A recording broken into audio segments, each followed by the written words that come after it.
Good day, everyone. My group and I will be presenting a case study on Init. This presentation focuses on understanding the business background, key audit issues, and application of auditing concepts. We are from Group 8, and we will begin with a brief overview of the case.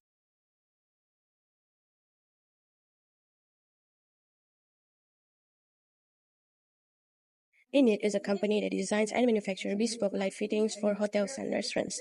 Each project is custom-made and sold under fixed-price contracts, with revenue recognized only when the products are dispatched. Due to the popularity of each product, the company experienced rapid growth, with revenue increasing from £6.128 million to £8.997 million. At the same time, trade receivable almost doubled, which raises concerns over credit control and recoverability. However, internal controls failed to keep pace with this growth.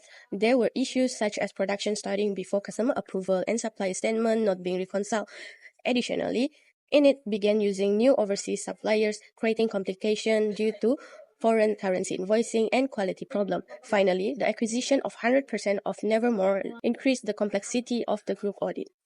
Now, let's look at question 1. This question requires us to set out the benefits and limitations of using analytical procedures at the planning stage of an external audit. Analytical procedures are commonly used by auditors during planning to help them understand the business, identify risks, and decide where to focus audit effort. We will first discuss the benefit followed by the limitations. Firstly, analytical procedures help auditors identify unusual trends or relationships that may indicate potential errors or fraud. Some issues may not be detected through detailed testing alone, but become obvious when figures are compared. Secondly, they allow auditors to compare data from different sources, such as prior years, budgets, or industry averages. This helps in assessing whether financial information appears reasonable. Thirdly, analytical procedures help auditors focus their audit work on high-risk areas, making the audit more efficient and cost-effective. Lastly, when applied properly, they improve the auditor's understanding of the business and its environment, which is essential during the planning stage. Despite the benefits, analytical procedures also have limitations. Firstly, the results depend heavily on the auditor having a good understanding of the business. Without sufficient knowledge, the auditor may misinterpret the result. Secondly, consistent results do not always mean that the information is correct. Errors or fraud may exist but remain hidden if they follow a consistent pattern. Thirdly, analytical procedures cannot provide sufficient audit evidence on their own. They must be supported by detailed substantive testing. I am Fatin Alashadan binti Fazli. Today I will be presenting the possible consequences of internal control deficiency identified at Init.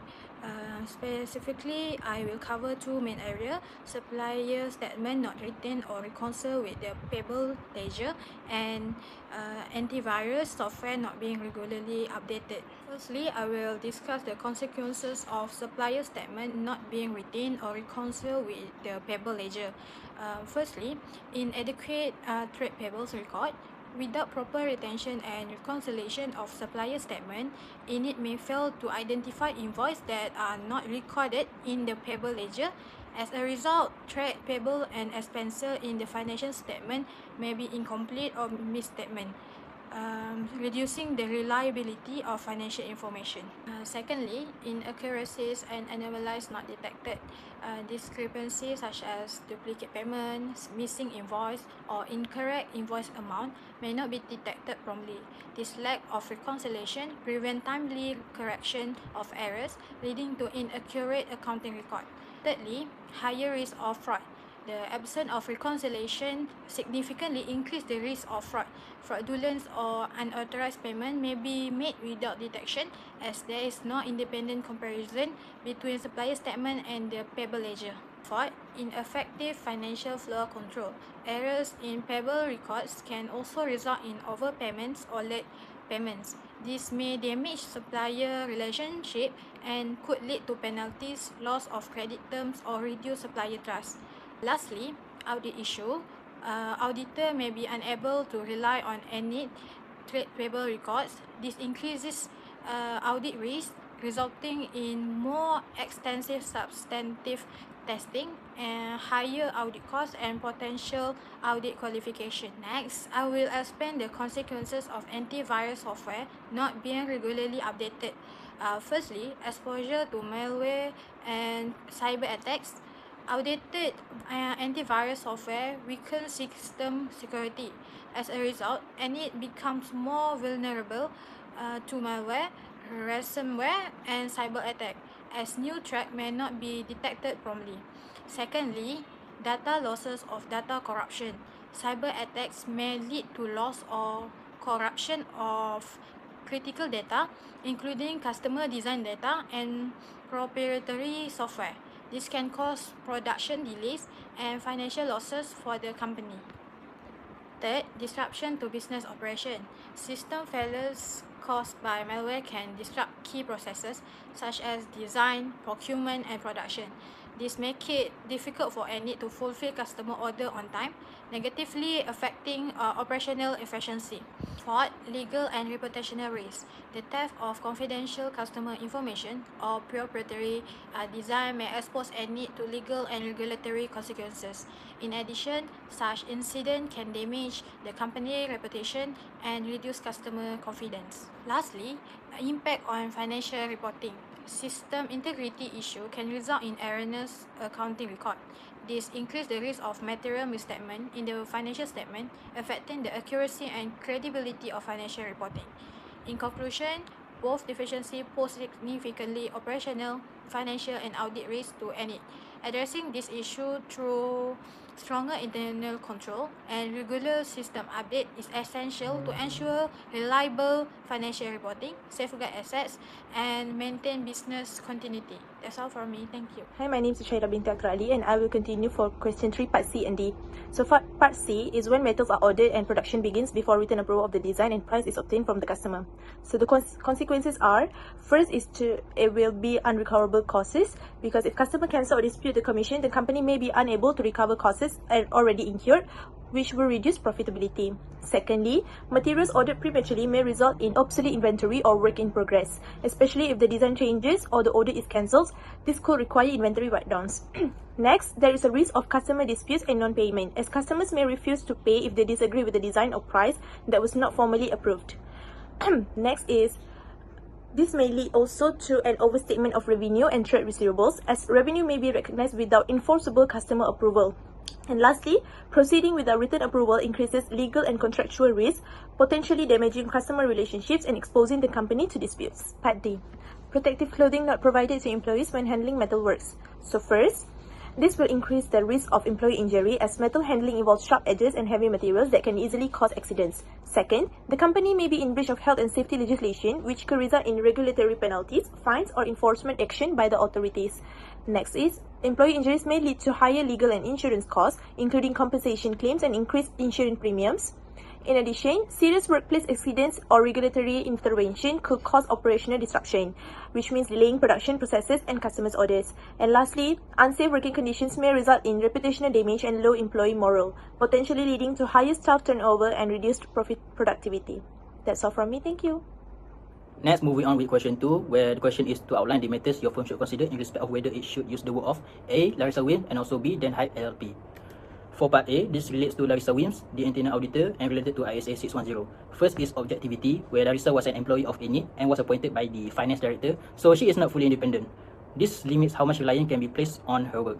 Second is professional competence, where she was hired to review internal controls because the business was growing, which suggests she had suitable skills. Third is the quality and completeness of her work. Although she reviewed purchasing and production controls, she resigned before completing her final report, so her work may be incomplete.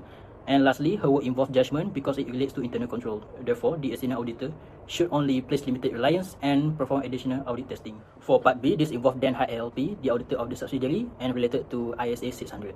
First, the group auditor must consider professional competence and ensure Den Haag LLP is qualified and follows proper auditing standards. Second is independence, where Den Haag LLP must be independent from Nevermore Limited, and this must be confirmed. Third is the communication, where Den Haag LLP must clearly understand audit instructions, deadlines, and also key risk areas.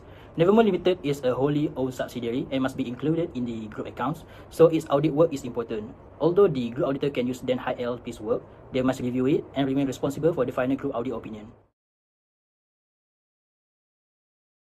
Moving to my part, let's begin with the risk associated with trade receivable. We have identified a significant risk of overstatement. While the business is growing, receivable have surged by 117%, rising from 450,000 to 980,000. This is nearly 4 times the rate of revenue growth, which is only increased about 32%. Furthermore, the collection period has stretched from roughly 27 days to 33 days, suggesting a potential issue with debt recovery. We must also consider cut-off risk, since revenue is recognized at dispatch, but order can take months to complete. There is danger of recording sales prematurely. Finally, any adjusted credit note or returns after the year end could further inflate this figure, leading to overstay asset and profit. So moving to audit procedure for trade receivable.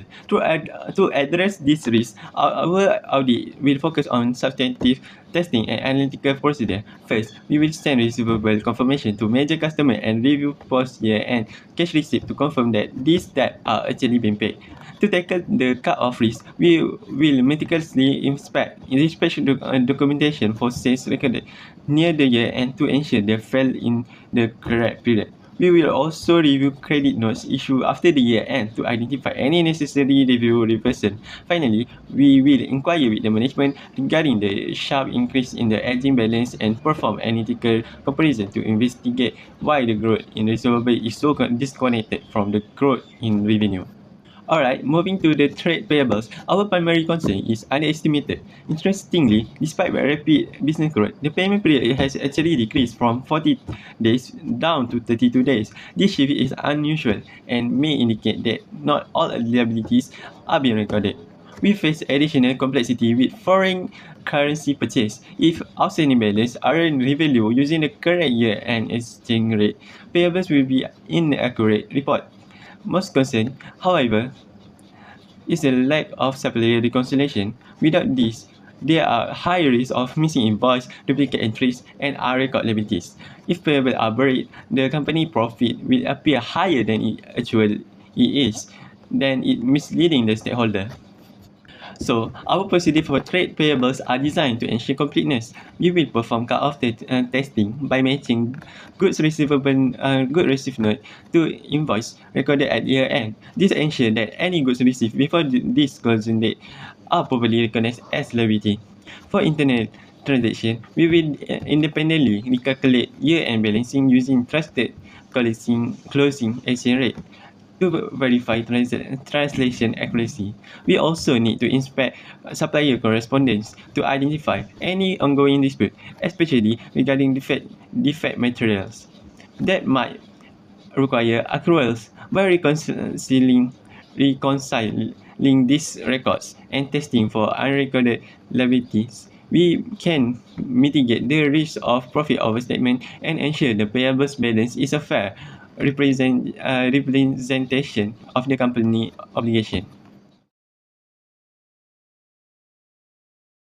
Question 5. The question is outline the key matters that should be discussed with the junior member of any audit team before performing the planned audit procedure. The first thing first is understanding of the client business. Firstly, it is important that everyone understand any LTD business operation, any design and construct bespoke lighting fitting for hotel and restaurant. Each order is customized with customer commissioning specific design that requires specialist method. During the year, any experienced rapid growth in commission volume to avoid production delay management decide to source metal from new supplier, including overseas supplier. This change increase operational and audit risk, so we must remain alert. You should always be aware to any ordering policy. Metal should only be ordered after writing customer approval of both design and the price. Any deviation from this policy could affect the valuation of inventory and work in process. Second is audit work. Moving on the audit approach, the engagement partner has identified trade receivable and trade payable as key risk areas. Our audit plan will therefore focus heavily on testing this balance. Materiality and performance materiality threshold have been calculated and will be communicated to all team members. Please ensure you understand the threshold as they determine what we consider to be significant misstatement. Specific audit tasks will be allocated to each team member.